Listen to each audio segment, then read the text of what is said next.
ancient people, you always find they were like the Egyptians, they were like the Nubians, they were like the northern Kushites, because there were southern Kushites, but they were like the northern Kushites closer to the border of Egypt, and some of them actually were in Egypt. Many of the families were in Egypt. Exactly which families, that would be the interesting research, to really connect the various different tribes, you understand, which have been displaced from Egypt.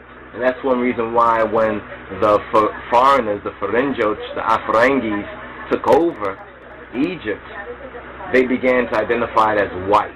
Who was a part of that? The French came in later on in the AD time, and then we have the French fighting with the British fighting with France over what?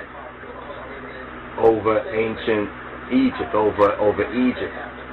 And they're saying the people just, what happened to the native people? What happened to the native? See, nobody ever asked that question. What happened to the native people? I mean, the people just disappeared?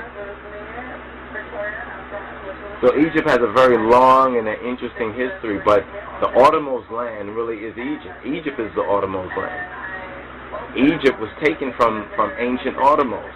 That's the point. That's one of the points that we need to put out there, and then to give ones and ones some of the historical, cultural, even the linguistic evidence, because I was surprised too in doing some linguistic study. In fact, now I even want to learn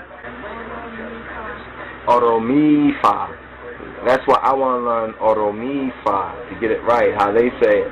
I like to learn that, because in my etymological linguistic search, I see where some of the good is, even some of the Amharic, but some of the Amharic terminology that links with ancient Egypt comes through the Oromo, or the Cushitic part of the Amharic language, which is kind of interesting. So now that I begin to then say, well, let me now look at the Oromifa language,